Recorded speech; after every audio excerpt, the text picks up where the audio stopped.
और ये वाक़या शायद आपने आज तक किसी और मौलवी से ना सुना हो।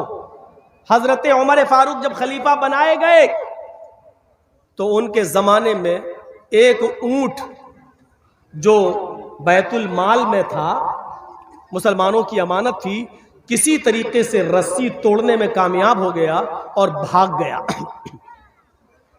खबर दी गई हजरत उमर को, वो सोए हुए थे दोपहर में, खबर दी गई एक ऊंट भाग गया। ओफो, यहां विजय माल्या भाग जाता है, ललित मोदी भाग जाता है, चौकीदार के नाक के नीचे से भाग जाता है। हजरत उमर फारूक को खबर दी गई एक ऊंट बैतुल माल से गायब हो गया, भाग गया है। हजरत उमर को पता चला कि एक ऊंट, या अल्लाह, मैं कयामत के दिन अल्लाह को क्या जवाब दूंगा, मैं अमीरुल मोमिनीन हूं। उठे और चप्पल भी नहीं पहनी उन्होंने, नंगे पैर भागे। अरब का रेगिस्तानी इलाका, ऊंट तलाश कर रहे हैं, पैरों में चप्पल नहीं है, जमीन गर्म है। हजरत उस्मान गनी अपने घर की छत पर खड़े हैं, देखते हैं कि दूर से एक आदमी नंगे पैर भागता चला जा रहा है। दिल ही दिल में सोचते हैं कितना बड़ा बेवकूफ आदमी है, इतनी कड़ी धूप में नंगे पैर ये भाग रहा है, पता नहीं ये कहां जा रहा है, इसको थोड़ा सा आराम कर लेना चाहिए था। ये गर्म जमीन पर नंगे पैर क्यों भाग रहा है, ये बेवकूफ आदमी है, इतनी सख्त धूप में ये कहां भाग रहा, पसीना पसीना। जब हजरत उमर करीब से गुजरे तो उस्मान गनी पहचान गए कि ये तो हजरत उमर है। कहने लगे, अमीरुल मोमिनीन, इतनी कड़ी धूप में आप कहां भाग रहे हैं, कहां जा रहे हैं? फरमाया, है उस्मान, बैतुल माल का एक ऊंट गायब हो गया है, वो आगे आगे भाग रहा है, मुझे उस ऊंट को पकड़ के बैतुल माल में जमा करना है। अगर आज वो गायब हो गया तो कयामत के दिन मैं अल्लाह को क्या जवाब दूंगा? हजरत उस्मान ने कहा, इधर आओ, हमारे घर में हमारे बहुत से नौकर हैं, बहुत से गुलाम हैं, मैं इनको भेज देता हूं, ये ऊंट पकड़कर आपके बैतुल माल में जमा कर देंगे। आप आइए और पानी पीजिए, नंगे पैर हैं आप। हजरत उमर ने जो जवाब दिया, मदरसे के जिम्मेदारों सुनो, जलसे के जिम्मेदारों सुनो, तुम्हें अभी एक एक पैसे का हिसाब देना है, मदरसे का, जलसे का एक एक रुपए का हिसाब तुम्हें भी देना है। अगर कोई मांगे तो मना नहीं करना चाहिए। हजरत उस्मान गनी ने जब कहा, आओ ठंडा पानी पी लो, बैठो, मैं अपने गुलामों को भेज देता हूं, वो ऊंट पकड़ के तुम्हारे बैतुल माल में जमा कर देंगे। हजरत उमर जवाब देते हैं, उस्मान, तेरा पानी तुझे मुबारक हो, तेरे घर की छत की का साया तुझे मुबारक हो। अमीरुल मोमिनीन मैं हूं, तुम नहीं। अगर ऊंट गायब हो गया तो कयामत के दिन सवाल मुझसे होगा, तुमसे नहीं, क्योंकि जिम्मेदार मैं हूं, तुम नहीं। ये कहकर वो आगे बढ़े और उस ऊंट को जब तक पकड़ नहीं लिया और बैतुल माल में जमा नहीं कर दिया, तब तक उनको नींद नहीं आई। जब बैतुल माल में उस ऊंट को लाए तो बैतुल माल के जिम्मेदारों से पूछा, ये ऊंट कैसे भाग गया? तुमने निगरानी नहीं की, रस्सी तोड़ने में कामयाब कैसे हो गया? तो एक साहब ने बताया, अमीरुल मोमिनीन, इस ऊंट की लैट्रीन के रास्ते में जख्म हो गया है। दुम उठाया, देखा तो उसमें घाव है, जख्म है, और उसकी लैट्रीन के रास्ते से ब्लड निकल रहा था। हजरत उमर से कहा, अमीरुल मोमिनीन, ये बैठ नहीं पाता है, जब बैठता है तो इसको दर्द और तकलीफ होती है, इसलिए तकलीफ के अंदर इसने ताकत लगाई और रस्सी को तोड़ने में कामयाब हो गया। हजरत उमर ने कहा, इस ऊंट की लैट्रीन के रास्ते में इतना बड़ा जख्म है, ये ऊंट इतना जख्मी हो गया है और अभी तक उसका कोई ख्याल नहीं रखा गया है। हम अमीरुल मोमिनीन लोगों के ही नहीं है, जानवरों पर भी रहम करना हमारे नबी जनाब मोहम्मद रसूलुल्लाह ने हमें बताया है। फिर उन्होंने हकीमों से पूछा कि कौन सी जड़ी बूटी जंगल से लाई जाए और उसको पीस कर लगाया जाए।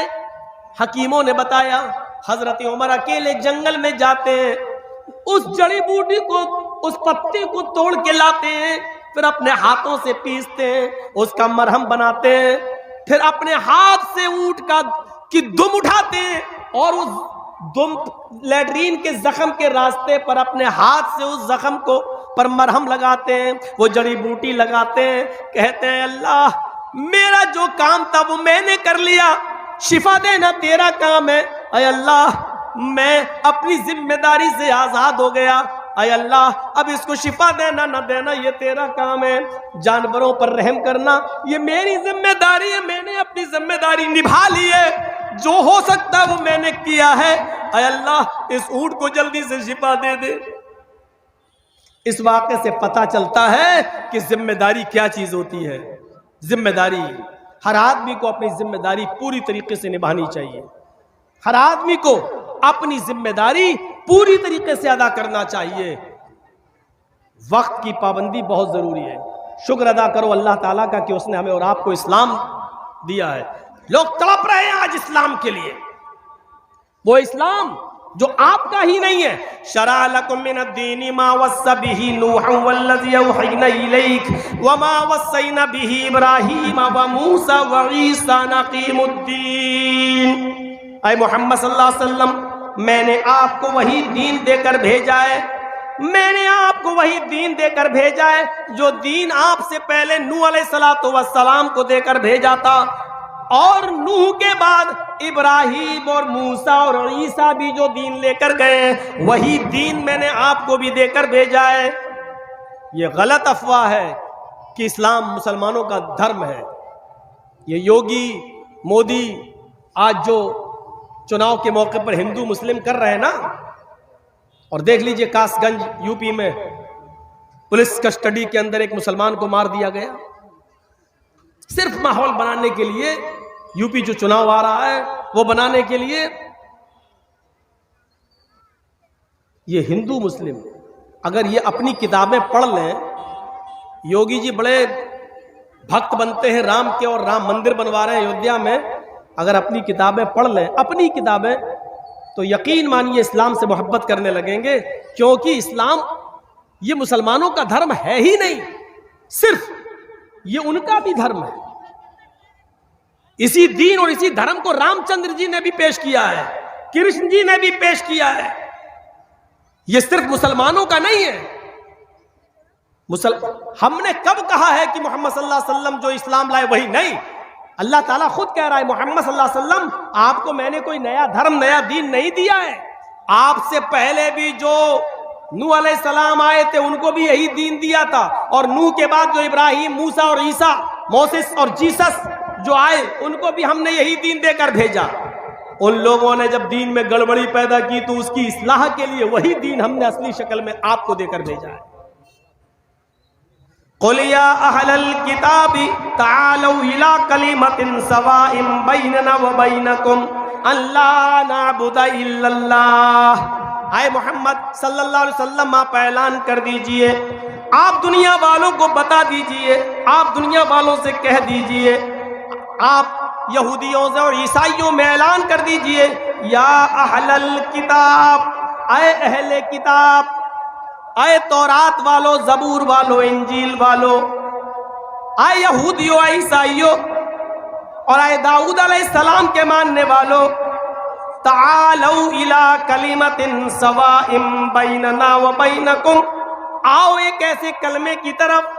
देखिए कुरान क्या कह रहा है, तालौ इला कलिमतिन सवाइम बैनना व बैनकुम, आओ एक ऐसे कलमे की तरफ, आओ एक ऐसे मूल मंत्र की तरफ जो हमारे और तुम्हारे दरमियान बराबर है, यानी वही कलमा आए यहूदियों तुम्हारा भी है, वही कलमा ईसाइयों तुम्हारा भी है।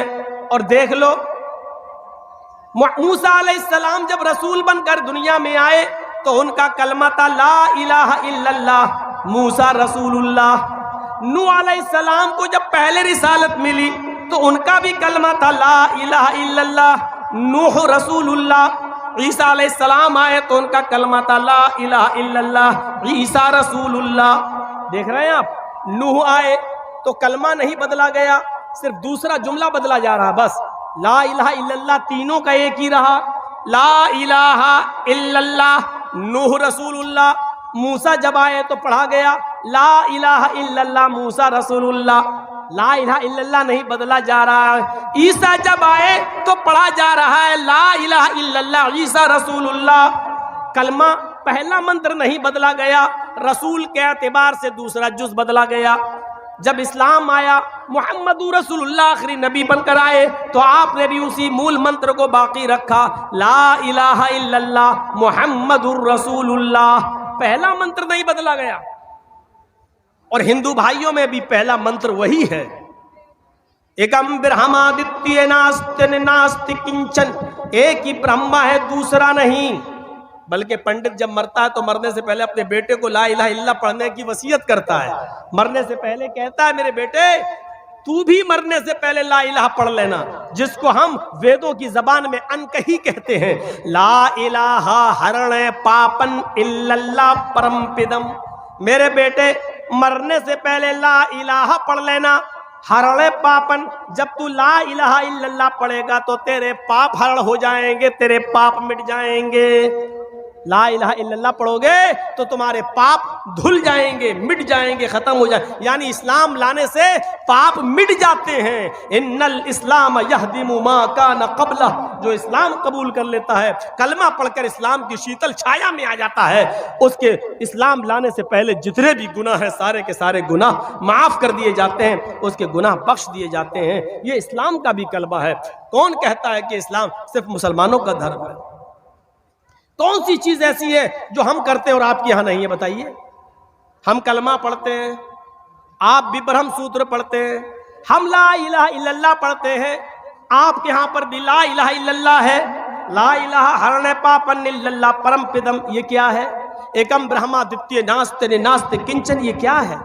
हम नमाज पढ़ते हैं, आपके यहां पर भी साष्टांग है। 8 अंगों को जमीन पर रखो, 8 अंगों को जमीन पर रखो, यानी नाक और माथा 2, 2 हाथ 4, दोनों घुटने 6 और दोनों पैर 8, यानी सजदा करो।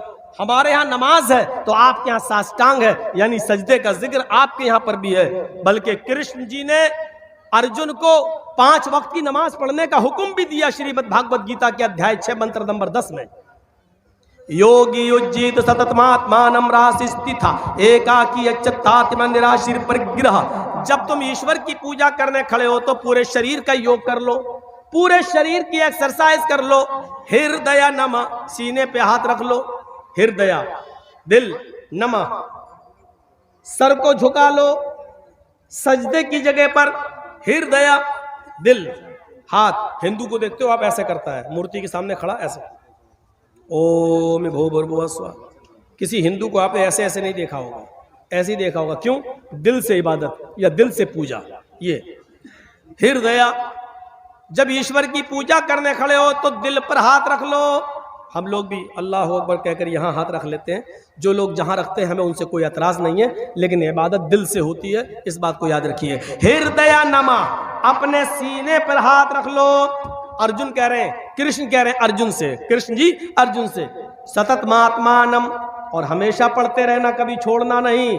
राशि स्थित, एक दिन छोड़ दोगे धर्म से हट जाओगे। अल्लाह के नबी ने क्या कहा? मन तरक सलात मुतअम्मिदन फकत कफर, जिसने कसदन जानबूझकर एक वक्त की नमाज छोड़ी उसने कुफ्र किया। एकाकी अच्युतात्मा निराशीर परिग्रह, एक अल्लाह के सामने खड़े हो जाओ। यच्चतात्मा, अपनी आत्मा को वहीं लगा दो, इधर उधर मत देखो। ऐसे नहीं। हम लोग क्या करते हैं? अब तो बहुत से लोग ऐसे करने लगे हैं। अब कहीं इमाम साहब ने अगर कहीं लंबी सूरत पढ़ दी, अलिफ लाम मीम ज़ालिकल के, तो चौंक जाएगा है, ये तो बहुत लंबी सूरत है, फिर ऐसे घड़ी देखेगा। आजकल ये हो रहा है। कभी कभी तो ऐसे भी देख ले, ऐसे भी हो जाती है। जबकि कृष्ण जी अर्जुन से कह रहे हैं यच्चतात्मा, आत्मा वही लगी रहे, दिल इधर उधर नहीं होना चाहिए, एकाकी एक जगह। निराशीर परिग्रह, सारे देवी देवताओं से निराश हो जाना, ऊपर वाले से निराश मत होना।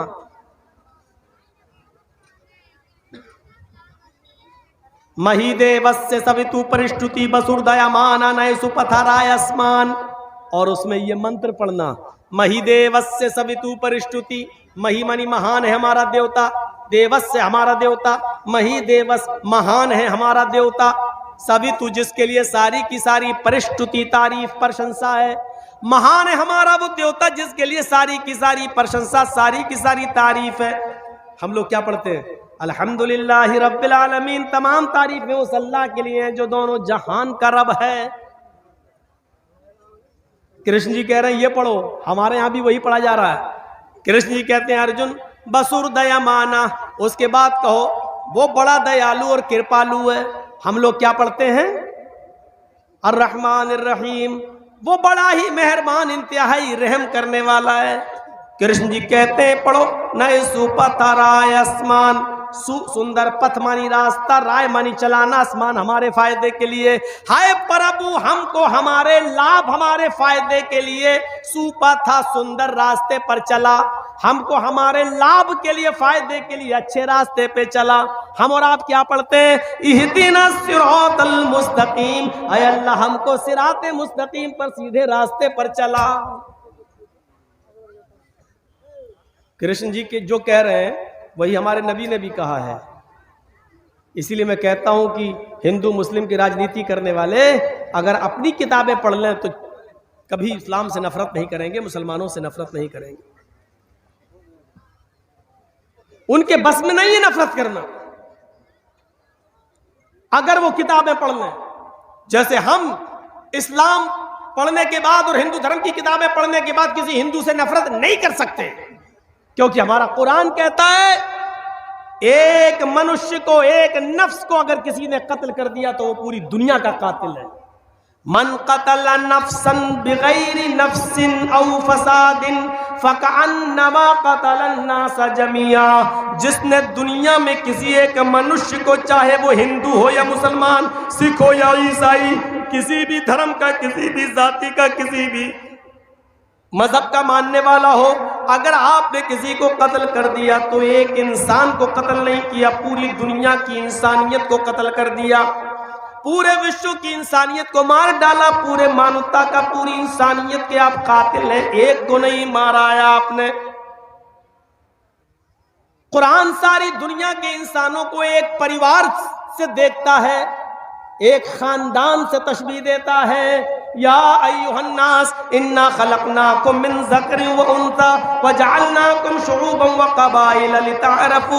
हाय सारी दुनिया के इंसानों, तुम आपस में भाई भाई हो इसलिए कि तुम्हारा बाप एक है, तुम्हारी माँ एक है। तुम एक बाप आदम से और एक माँ हव्वा से पैदा किए गए हो। जब तुम्हारा बाप एक, तुम्हारी माँ एक, तो तुम सब आपस में भाई भाई हो। खानदान तुम्हारा एक है, तुम एक परिवार की तरह हो। तुम एक खानदान की ब्रांच, एक पेड़ की शाखाएं हो। दीजिए, कुरान हम सबको एक खानदान से, एक परिवार से जोड़ रहा है और कह रहा है कि तुम सब आपस में एक दूसरे के भाई हो, तुम सब आपस में एक दूसरे, एक ही माँ और एक ही बाप के बेटे हो। इतनी बड़ी इंसानियत का सबक मेरे भाइयों दुनिया के किसी मजहब के अंदर नहीं मिलेगा। हाँ, लेकिन कुरान और हदीस के कानून को हमें फॉलो करना है। इसलिए इंसानियत जहां निभाना पड़े वहां रिकॉर्ड तोड़ देना, लेकिन मजहब के साथ समझौते मत करना। अल्लाह के रसूल ने यहूदियों की मदद की, अल्लाह के नबी ने ईसाइयों की मदद की, अल्लाह के नबी ने मजूसियों की मदद की, लेकिन धर्म से समझौता नहीं किया। अगर किसी हिंदू भाई को ब्लड की जरूरत है और ब्लड नहीं मिल रहा है और उसका ग्रुप आपके ब्लड ग्रुप से मैच खा रहा है और आपके एक बोतल ब्लड देने से उसकी जान बच रही है, तो इस्लाम ये कहता है कि उस वक्त आप रोजा तोड़ दो।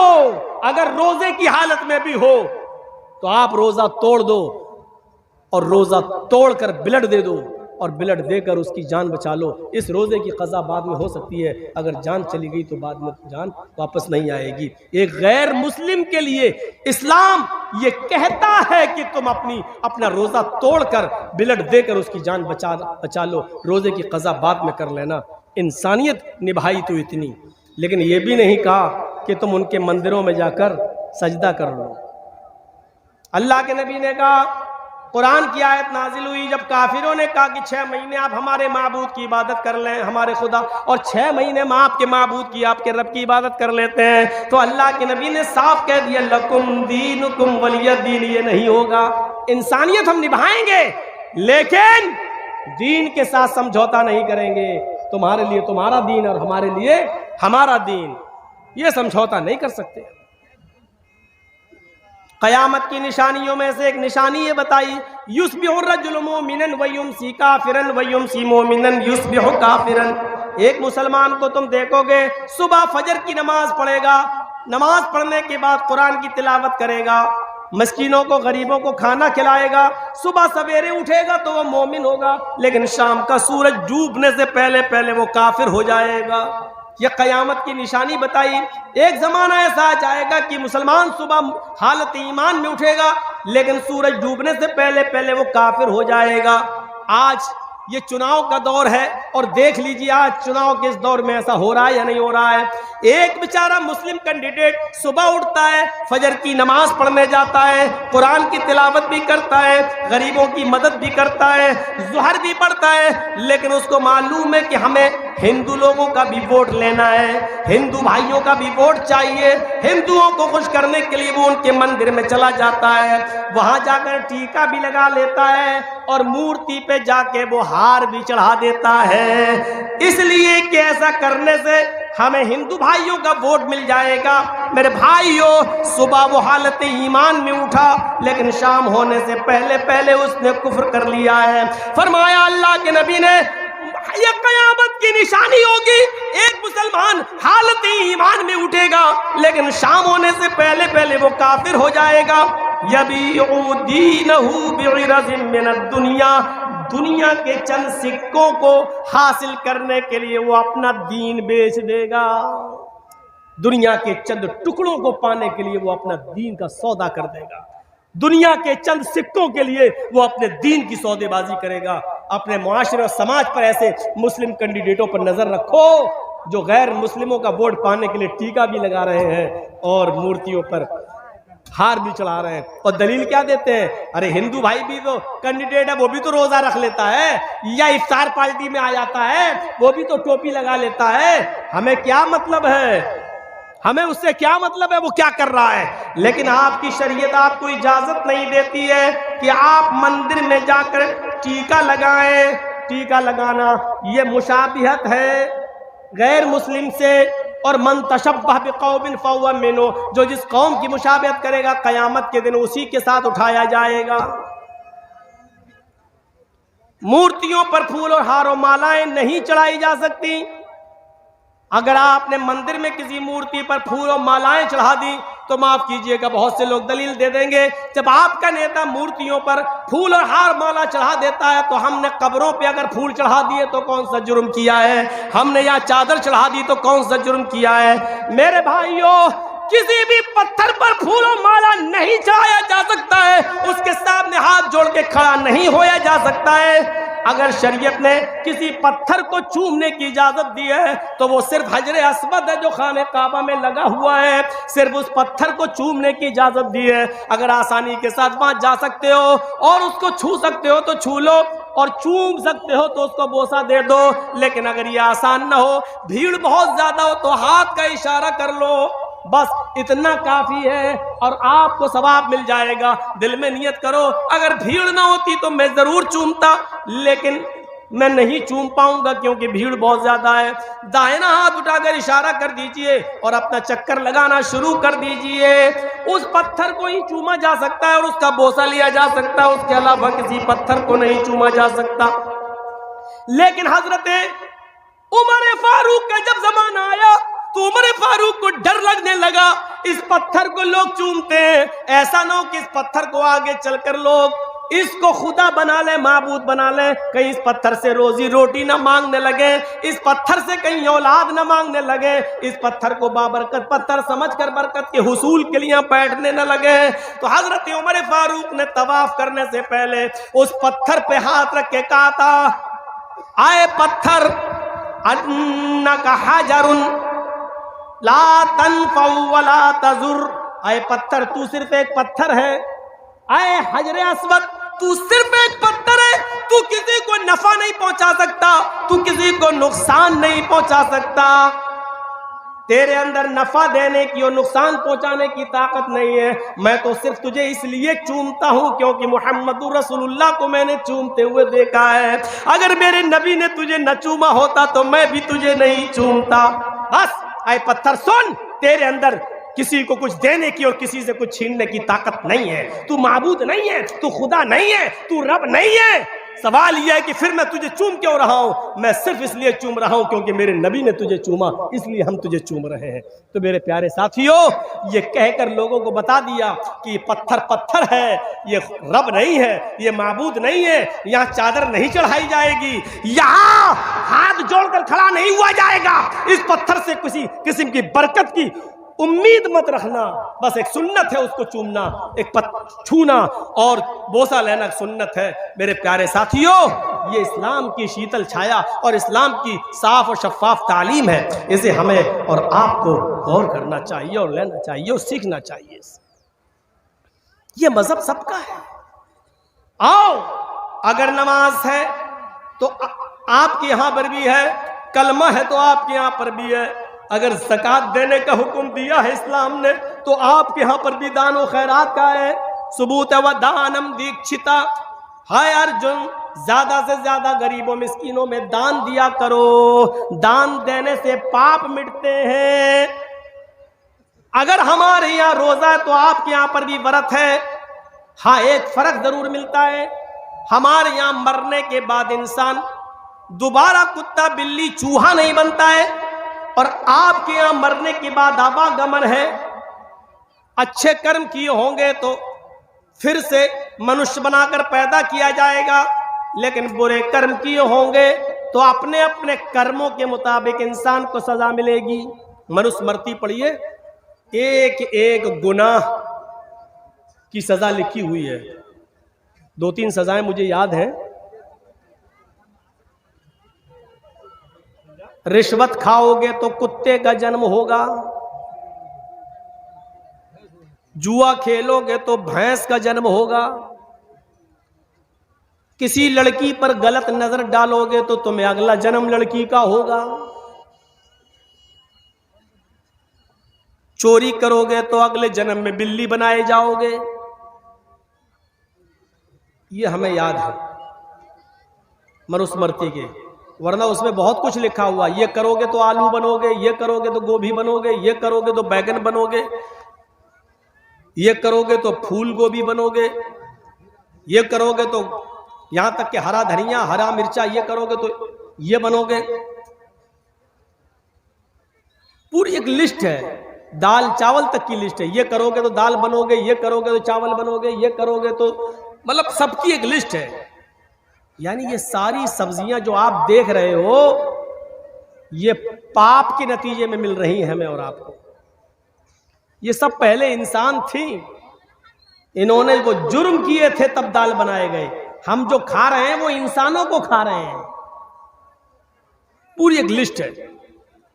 एक बार मैं पढ़ रहा था मनुस्मृति, तो उसमें देखा तो मैं सोचने लगा, या अल्लाह, इसमें लिखा है कि जुआ खेलोगे तो भैंस का जन्म होगा। तो दुनिया में जितनी भैंसें हैं इसका मतलब ये पहले सब इंसान रही होंगी। इन्होंने जुआ खेला होगा तो इनको भैंस का जन्म हुआ है।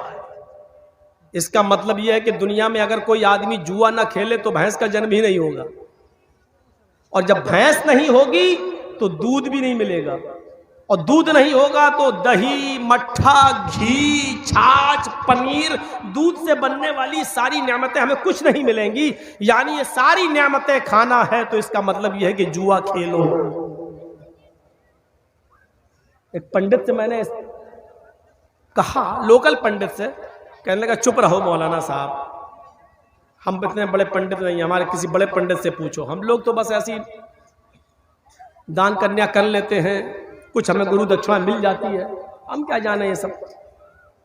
लोकल पंडित था, नहीं बता पाया। क्लियर लिखा है जुआ खेलोगे तो भैंस का जन्म होगा। अब बताइए तो आप, ये सारी नियामतें हमें जुआ खेलने के नतीजे में मिल रही हैं। इससे भी बड़ी बात, चोरी करोगे तो बिल्ली का जन्म होगा। अरे हमने दुनिया में चोरी की, पुलिस ने हमें पकड़ा, जेल में डाल दिया। पुलिस की जेल फिर भी अच्छी है, जब तक हम जेल में है दूसरे की चोरी तो नहीं कर रहे हैं, कम से कम इलाका सुरक्षित तो है। लेकिन अल्लाह अगर चोर को बिल्ली बना दे तो मोहल्ला सुरक्षित कहाँ है? जब इंसान थे तो माल चुराते थे, रुपया चुराते थे, सोना चुराते थे, चांदी चुराते थे, लेकिन अल्लाह ने चोर को बिल्ली बना दिया। तो अब सोना चांदी नहीं चुरा रहे, किसी का कबूतर चुरा रहे हैं, किसी की मुर्गी फाड़ रहे हैं, खा रहे हैं, कुछ ना कुछ अभी भी कर रहे हैं। तो इसका मतलब यह है कि पुलिस की जेल फिर भी मजबूत है, अल्लाह ने जो सजा देकर बिल्ली बनाया वो कमजोर है, क्योंकि चोरी तो अभी भी नहीं रुकी है। रिश्वत खाओगे तो कुत्ते का जन्म होगा, यह बड़ी अजीब बात है। जब मैं रास्ते में किसी कुत्ते को देखता हूं तो सोचता हूं पता नहीं ये किस पुलिस वाले, नाम न लो हालात खराब हो जाएंगे, सोचता हूं कि ये किस लुटेरे का वो होगा। ये जो कुत्ते हैं, ये लोकल कुत्ते हैं, ये 100-200 रुपए लेकर तिरक छोड़ने वाले, कम हल्की फुल्की रिश्वत। और एक कुत्ता वो होता है जो 20-22 साल की खूबसूरत लड़की, लवली, स्वीटी, प्रीति, ट्विंकल, कॉलेज में पढ़ने वाली लड़कियां, 40-50 हजार का कुत्ता नहला धुला कर और मुंह से मुंह लगा करके गाड़ी में बिठाती हैं और लेके एसी गाड़ियों में चलती हैं। मैं सोचता हूं ये किसी बड़े वीआईपी लीडर, किसी नेता का जन्म हुआ होगा। कभी कभी हम सोचते हैं यूपी और दिल्ली चलाने वाले लोगों को ये जुल्म बेचारे कर रहे, कर लें, लेकिन मरने के बाद इनको क्या बनाया जाएगा? ऐसा न हो कि ऐसा बकरा बन जाएं जो हम ही लोगों के किसी हिस्से में आ जाए। कहीं देसी मुर्गा बन गए तो पता नहीं किस मौलवी के पेट में जाएंगे। मौलवियों का सबसे बेहतरीन गिजा देसी मुर्गा ही होता है। बाकायदा मांगते हैं जलसे में, देसी मुर्गा है तो आएंगे। मैं उस मौलवी को जानता हूं जिसने तकरीर की डेट देने से पहले कहा था कि हमें मंगोर मछली, देसी मुर्गा, फ्राई चाहिए। नाम नहीं लूंगा वरना आप लोग हंसेंगे।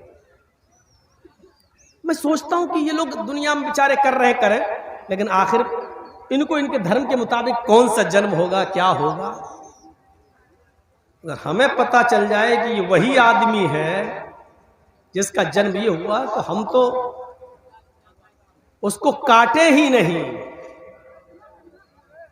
उसको रखे रहें, खिलाएं और पिलाएं और रोजाना उससे बात करें। साहब अब पता चला तुम्हें, तिल तिल तड़पाएं। लिखा है कि चोरी करोगे तो, रिश्वत खाओगे तो कुत्ते का जन्म होगा।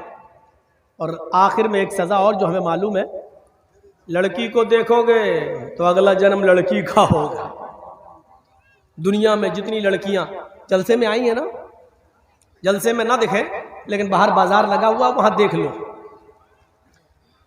अभी हम आ रहे थे, जो लेके आए मंजर पता चल जाता है। ऐसा लग रहा था जैसे एक कुतिया के पीछे 10-10 कुत्ते लगे हैं। हमने कह दिया जो कहना था, बुलाओ या ना बुलाओ, हम बहुत आजाद ख्याल के आदमी हैं। और देखा जब हम यहां बैठे स्टेज पर तो मौलाना साहब को अपनी तकरीर 10-5 मिनट के लिए रोकना पड़ी, लोग भरने लगे। अभी तक मौलाना हमसे पहले जो बोल रहे थे शायद लैला मजनू की कहानी सुना रहे थे, वो कुरान हदीस नहीं थी। कुरान हदीस तो मौलाना जर्जीस सुनाने आए थे। जर्जीस साहब आए, मजमा भर गया। नहीं थे तब तक कहां थे सब मालूम है। कुतियां घूम रही थी, कुत्ते पीछा कर रहे थे। जाओ कह दिया हमने, तुम्हें जो बुरा लगता है लगता रहे, मेरे बाप का कुछ नहीं जा रहा। मुझे तो बाल ठाकरे के खिलाफ भी बोला तो मेरे बाप का कुछ नहीं गया। और क्या जाएगा, कोई आसमान से टपकता हुआ कोई फरिश्ता थोड़ी था बाल ठाकरे। उसने हमारे नबी को गाली दी थी, उसने कहा था मोहम्मद अय्याश था, मक्कार था, 11 औरतें रखता था। तो हमने कह दिया था जवाब में, 11 बीवी रखने वाला अगर मक्कार और अय्याश था तो कृष्ण जी 16,108 रखे थे, वो क्या थे? उसने फिर तकरीर में कहा था, अगर मैं प्रधानमंत्री बन गया तो हरा रंग बंद कर दूंगा। हरा रंग मुसलमानों का रंग है, इस्लामी रंग है, मैं हरा रंग बंद कर दूंगा, हर जगह लाल रंग के झंडे को, केसरिया रंग के झंडे को लागू कर दूंगा। मैंने उसके जवाब में कहा था, ठाकुरे जी लाल रंग से इतना प्यार, हरे रंग से इतनी नफरत, ये नफरत करना छोड़ दो, क्योंकि हरे रंग की सब्जियां खा खा कर तुम जिंदा हो, लाल रंग की चीज तुम्हें नसीब नहीं होती है। सिर्फ टमाटर खाते हो बस, और गाजर और चुकंदर, कितना खाओगे? लाल रंग की चीज वो है जो हमारे बिहार और बंगाल में खाई जाती है। हमने कहा वो खाना शुरू, मैं तो नाम लिया था, यहां नाम नहीं लूंगा, मुझे डर लगता है यहां नाम ले लूं तो कहीं यूपी के होने वाले चुनाव में मीडिया वाले उसी चीज को उछालें और बीजेपी को फायदा ना पहुंचाएं। वैसे बीजेपी को हम मुसलमानों में बहुत से लोग मिल गए हैं फायदा पहुंचाने के लिए, संतुष्टि के साथ वो बैठी हुई है कि हम तो जीत रहे हैं, हम तो निकल रहे हैं, क्योंकि हमारा काम तो मुसलमान ही लोग कर रहे हैं। मैंने इशारे में बहुत कुछ कह दिया है, बहुत ही मुआज़रत के साथ अगर किसी को बुरा लगा हो तो लगता रहे। मैं माफी नहीं मांगता हूं, जुर्म ही नहीं किया तो माफी क्यों मांगू? मैंने कोई गलती नहीं की बोलकर, इसलिए माफी मांगने का सवाल ही पैदा नहीं होता है। तुझे बुरा लगा है तो ये तेरी विचारधारा है, अपने विचारधारा को आगे बढ़ा और सोच और समझ, ये सोचने और समझने की चीज है। इत्मीनान के साथ बैठी हुई है बीजेपी कि हमारा काम तो हो रहा है। आपको एक राज की बात बताऊं, मेरे पास यूपी की कुर्सी संभालने वाला, उसका भेजा हुआ एक आदमी लखनऊ में मेरे पास आया और मुझसे कहता है, मौलाना साहब आप ये तो बीजेपी का प्रचार करिए और ब्लैंक चेक ले लीजिए, जो चाहिए वो ले लो, खुलकर आइए बीजेपी में, हम स्वागत करेंगे पूरे उत्तर प्रदेश का, हम आपको अल्पसंख्यक का अध्यक्ष बना देंगे। मैंने कहा नहीं साहब, बीजेपी में हम नहीं जा सकते, बीजेपी में हम जाएंगे तो हमारी कब्र खुद जाएगी। तो कहने लगा, तो फिर तुम्हारे एक मुसलमान भाई भी हैं, नाम समझ गए ना, मैं नहीं लूंगा, आपके एक मुसलमान भाई भी हैं, वो लड़ रहे हैं, वो हम लोगों के बड़े विरोध में रहते हैं, फिर आप उस पार्टी का प्रचार कीजिए। मैंने कहा आपको क्यों इंटरेस्ट है उसमें? कहा कि उनके प्रचार से हमें फायदा हो जाएगा। हमने कहा नहीं, अगर मैं अखिलेश का साथ दे दूं तो? बोले अखिलेश का साथ दोगे या मायावती का या कांग्रेस का, तो जो हाल मौलाना कलीमुद्दीन का किया वही हाल तुम्हारा भी कर देंगे, जेल में ठूस दिए जाओगे। इतना याद रखना, मैं वार्निंग देने आया हूं, धमकी देने आया हूं आपको, या तो हमारा साथ दीजिए और हमारा देने से मुसलमानों में आपकी छवि खराब हो रही है तो उस पार्टी पे चले जाइए और हमारे योगी जी को जितनी गाली दे सकते हो दीजिए, क्योंकि हमें फायदा हो रहा। अगर अखिलेश या मायावती के साथ गए तो जेल में सड़ा देंगे। हमने कहा जुर्म क्या किया मैंने? क्या कहता, जुर्म करता कौन है? जुर्म करता कौन है? आपको कोर्ट में साबित करना है कि हमने जुर्म नहीं किया, यह साबित करने के लिए आपको 10 साल लग जाएंगे। यह धमकी आई है मेरे पास, या तो इसका साथ दो, इसका नहीं दे रहे हो तो उसका साथ दो। खुली किताब है यार, क्यों मुझसे कहलवाते हो? मैं बिहार में नहीं कहना चाहता हूं, बंगाल में ममता दीदी ने पूरी इजाजत दी है, खूब बोलो, मैं देता हूं, जाता हूं, बोलता हूं, नाम भी लेता हूं, इसलिए कि जहां मेरे ऊपर केस होने का खतरा नहीं है वहां लेता हूं, नाम भी लेता हूं। अपने आप को बचाना भी जरूरी है। समझो, पहचानो, गौर करो, ये देखो, इस वक्त कोई तुम्हारा नहीं है, ये सच है, कोई तुम्हारा नहीं, ये सच है। लेकिन ये भी सोच लो कि इस वक्त हमें अपने आप को बड़े नुकसान से बचाना है तो छोटा नुकसान आपको करना पड़ेगा। आप ये सोचो कि छोटा नुकसान ना हो, नहीं, आपके पैर में कैंसर है, डॉक्टर ने कह दिया पैर काटना पड़ेगा, नहीं तो आपकी जान जा रही है। इसलिए बड़ा नुकसान यह है कि मेरी जान चली जाए, बच्चे बेचारे यतीम हो जाएंगे, और छोटा नुकसान यह है कि हमारा पैर कट जाए लेकिन बच्चे तो हमारे सामने रहेंगे। तो बड़े नुकसान से बचने के लिए छोटा नुकसान कर दो, यानी अपना पैर कटा के अपनी जान बचा लो। यही अक्लमंदी है, यही अक्लमंदी है। ये देख लो इस वक्त कि हमारा बड़ा नुकसान किसमें और छोटा नुकसान किसमें है, ये देखना पड़ेगा तुम्हें। हमारी बीवी को बच्चा हो रहा है, डॉक्टर ने कह दिया कि आपकी बीवी या आपके बच्चे में से मैं किसी एक को बचा सकता हूं। जर्जीस को बच्चा भी प्यारा है, जर्जीस को बीवी भी प्यारी है, लेकिन दोनों में से एक बचेगा। कलेजे पे हाथ रखकर कह दिया बीवी को बचा लो, बीवी रहेगी तो बच्चे तो बाद में और भी आ जाएंगे, अगर बच्चा जा रहा है तो जाने दो। अक्लमंदी यही है, वरना दोनों मारे जा रहे हैं। तो मेरे प्यारे साथियों, बड़े नुकसान से अपने आप को बचाने के लिए छोटा नुकसान करना पड़े तो कर दो। इस्लाम के उसूलों पर आ जाओ, इस्लाम के ज़ाब्तों को पकड़ो। चंदे का ऐलान हो रहा दो, यही चीजें कामयाबी की दलील है। मैं ऐलान नहीं करूंगा, मैं बैठूंगा नहीं, मैं आपसे रुपया लेने के लिए यहां पर बैठकर इंतजार नहीं करूंगा। याद रखो, एक मिसाल देके जा रहा हूं, बिहार वालों खुशनसीब हो, बंगाल वालों खुशनसीब हो कि तुम्हारे यहां मदरसों पे कोई पाबंदी नहीं है। सरकारी स्कूलों में तुम पढ़ा रहे हो, मदरसे खुले हैं, बंगाल में खुली इजाजत है। हम यूपी वालों से पूछो, हमारे मदरसे बंद किए जा रहे हैं, मदरसों पे छापे मारे जा रहे हैं, मदरसे की उस्तादों पर नजरें रखी जा रही हैं, सीसीटीवी कैमरे लगाए जा रहे हैं, हमारे यूपी के मदारिस को बंद करने की प्लानिंग हो रही है। याद रखना, अगर ये मदरसे जो आप लोगों के इसी चंदे से चलते हैं, अल्लाह न करे कि यूपी वाला माहौल आपके यहां आ जाए, ये मदरसे अगर बंद हो गए तो कोई फिर अली मियां नदवी जैसी शख्सियत पैदा नहीं होगी, फिर कोई एहसान इलाही ज़हीर जैसी शख्सियत पैदा नहीं होगी, कोई इब्ने तैमिया और इब्ने क़य्यम बनकर नहीं निकलेगा। याद रखना, कोई फिर अबू हनीफा और इमाम शाफी और इमाम मालिक और इमाम अहमद इब्ने हम्बल बनकर नहीं निकलेगा। आप चाहते हैं कि दीन बाकी रहे, आप चाहते हैं कि इस्लाम बाकी रहे, तो इन मदरसों की